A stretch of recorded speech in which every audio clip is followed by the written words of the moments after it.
نبی رحمت نور مجسم صلی اللہ علیہ وآلہ وسلم نے ارشاد فرمایا کہ بروز قیامت اللہ عز و جل کے عرش کے سوا کوئی سایہ نہیں ہوگا۔ ہر کوئی العطش ہائے پیاس کر رہا ہوگا، نفسا نفسی کا عالم ہوگا، سورج 1.25 میل پر ہوگا، زمین تانبے کی طرح تپش رہی ہوگی، ہر کوئی سائے کو ڈھونڈے گا، سائے بان کوئی مل جائے، کسی درخت کا سایہ مل جائے، کسی وہ دیوار کا سایہ مل جائے، کسی بلڈنگ کا سایہ مل جائے، لیکن اس وقت تو کوئی سایہ نہیں ہوگا۔ تو پھر کس چیز کا سایہ ہوگا؟ فرمایا اس وقت صرف اللہ عز و جل کے عرش کا سایہ ہوگا، اللہ عز و جل کے عرش کے نور کا سایہ ہوگا۔ تو فرمایا 3 خوش نصیب ایسے ہیں جو اللہ عز و جل کے عرش کے سائے میں ہوں گے۔ فرمایا وہ 3 خوش نصیب کون سے ہیں؟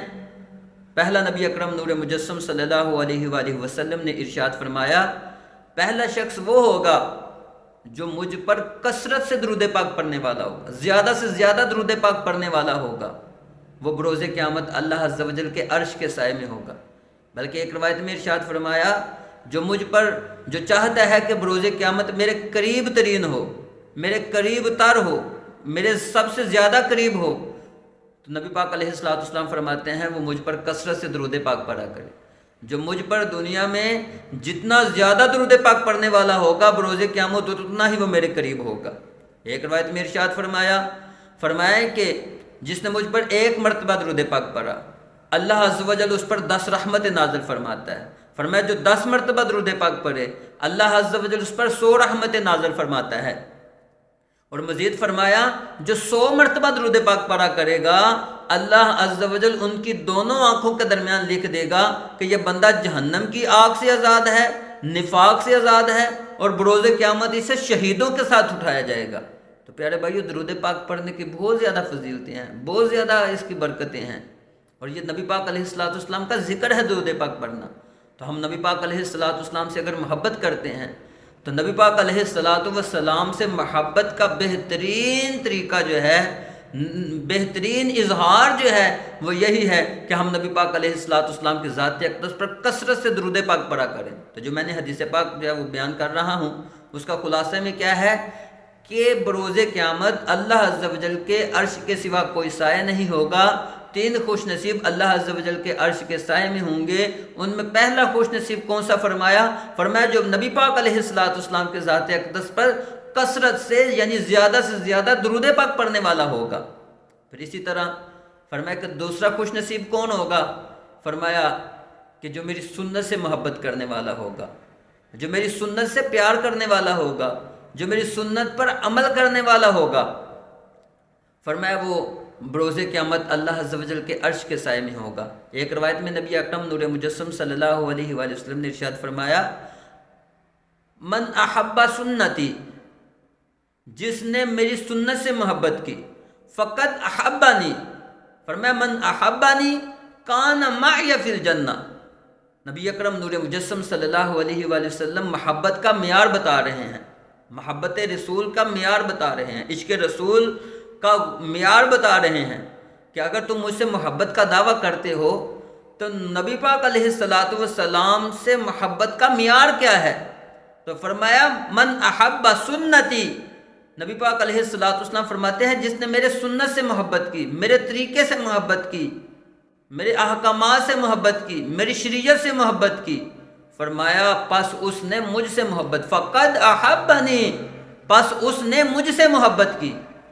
اور پھر انعام کیا مل رہا ہے؟ من احبانی کان معی فی الجنہ، اور پھر جس نے مجھ سے محبت کر لی وہ جنت میں میرے ساتھ ہوگا۔ تو اسی طرح فرمایا دوسرا خوش نصیب کون ہوگا؟ فرمایا جو نبی پاک علیہ الصلوۃ والسلام کی سنت پر عمل کرنے والا ہوگا۔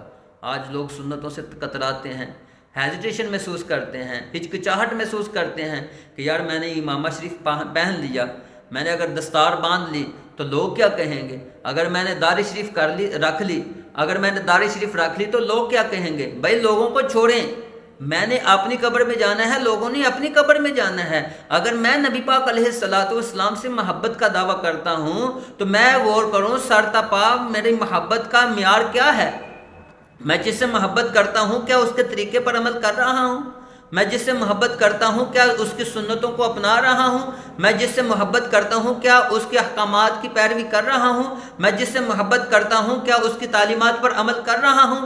تو پیارے بھائیوں، اگر میں نبی پاک علیہ الصلاۃ والسلام سے محبت کرتا ہوں تو میری یہ کوشش ہونی چاہیے کہ میں ہر وہ عمل کروں، ہر اس بات کو مانوں جو نبی پاک علیہ الصلاۃ والسلام کو پسند ہے، ہر وہ عمل کروں جو نبی پاک علیہ الصلاۃ والسلام کو پسند ہے، کیونکہ جس سے محبت کی جاتی ہے اس کی پسند کو اپنی پسند رکھا جاتا ہے، جس سے محبت کی جاتی ہے اس کی باتوں کو مانا جاتا ہے۔ تو پیارے بھائیوں، اگر میں نبی پاک علیہ الصلاۃ والسلام سے محبت کا دعویٰ کرتا ہوں تو مجھے یہ چاہیے کہ میں نبی پاک علیہ الصلاۃ والسلام کی تعلیمات کو سمجھوں، نبی پاک علیہ الصلاۃ والسلام کی شریعت کو سمجھوں، نبی پاک علیہ الصلاۃ والسلام کے طریقوں کو سمجھوں اور پھر اس پر عمل کروں، نبی پاک علیہ الصلاۃ والسلام کی سنتوں کو اپنے اوپر نافذ کروں۔ نبی پاک علیہ الصلاۃ والسلام کھاتے کیسے تھے؟ نبی پاک علیہ الصلاۃ والسلام پیتے کیسے تھے؟ نبی پاک علیہ الصلاۃ والسلام کی گفتار کیسی تھی؟ نبی پاک علیہ الصلاۃ والسلام کا اخلاق کیسا تھا؟ نبی پاک علیہ الصلاۃ والسلام کا کردار کیسا تھا؟ نبی پاک علیہ الصلاۃ والسلام اپنے گھر والوں کے ساتھ کیسے ہوتے تھے؟ نبی پاک علیہ الصلاۃ والسلام اپنے بڑوں کے ساتھ کیسے ہوتے تھے؟ نبی پاک علیہ الصلاۃ والسلام کا انداز چھوٹوں کے ساتھ کیسا تھا؟ نبی پاک علیہ الصلاۃ والسلام کا انداز زندگی کیسا تھا؟ اللہ عز و جل کیا ارشاد فرمایا لقد کان لکم فی رسول اللہ اسوۃ حسنہ۔ نبی پاک علیہ الصلاۃ والسلام کی زندگی، نبی پاک علیہ الصلاۃ والسلام کا طریقہ، نبی پاک علیہ الصلاۃ والسلام کا عمل، نبی پاک علیہ الصلاۃ والسلام نبی پاک علیہ الصلاۃ والسلام کی زندگی کا ایک ایک لمحہ تمہارے لیے بہترین نمونہ ہے۔ فرمایا دوسرا شخص کون ہوگا؟ جو نبی پاک علیہ الصلاۃ والسلام کی سنتوں کا عامل ہوگا، وہ بروز قیامت اللہ عز و جل کے عرش کے سائے میں ہوگا۔ تو پیارے بھائیو، تیسرا شخص کون فرمایا؟ تیسرا خوش نصیب کون ہوگا جو اللہ عز و جل کے عرش کے سائے میں ہوگا؟ فرمایا تیسرا خوش نصیب وہ ہوگا، نبی پاک علیہ الصلاۃ والسلام فرماتے ہیں جو میرے کسی امتی کی پریشانی کو دور کرے گا، جو میرے کسی امتی کی پریشانی کو دور کرے گا، اس کی پریشانی کو سمجھے گا، اس کی پریشانی کو دور، کسی کو پیسوں کی ضرورت تھی اس کو پیسے دے کے اس کی پریشانی کو دور کر دیا، کسی پر قرضہ تھا اس کا قرضہ ادا کر کے جو ہے اس کی پریشانی کو دور کر دیا، کوئی مصیبت میں پھنسا ہوا تھا اس کی مدد کر کے اس کی مصیبت جو ہے وہ اس سے دور کر دی۔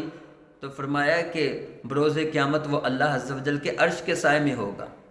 نبی پاک علیہ الصلاۃ والسلام تو امت سے اتنی محبت کرتے ہیں، فرمایا اگر رستے میں کوئی چیز پڑی ہوئی ہو، تکلیف دہ چیز، اس کو بھی بندہ جو ہے وہ رستے سے ہٹا دیتا ہے تو اللہ عز و جل اس کو بھی اس کا اجر عطا فرماتا ہے۔ تو تین چیزیں فرمایا کثرت سے درود پاک پڑھنے والا، نبی پاک علیہ الصلاۃ والسلام کی سنتوں پر عمل کرنے والا، اور نبی پاک علیہ الصلاۃ والسلام کے کسی امتی کی پریشانی کو دور کرنے والا۔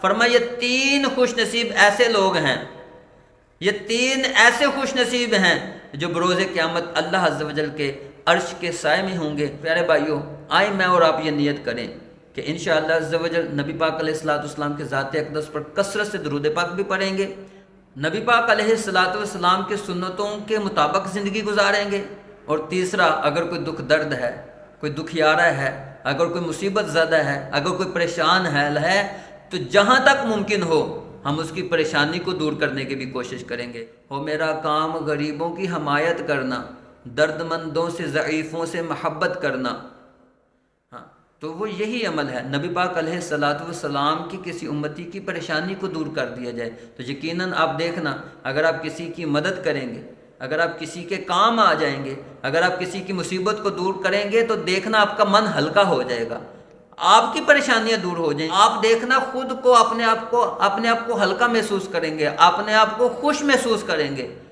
تو اللہ عز و جل ہمیں نبی پاک علیہ الصلاۃ والسلام کی پیاری پیاری سنتوں کا عمل بنائے، نبی پاک علیہ الصلاۃ والسلام کی ذات اقدس پر کثرت سے درود پاک پڑھنے والا بنائے۔ آمین بجاہ النبی الامین صلی اللہ علیہ وآلہ وصحبہ وبارک وسلم۔ تیری سنتوں پہ چل کر میری روح جب نکل کر چلے تم گلے لگانا، مدنی مدینے والے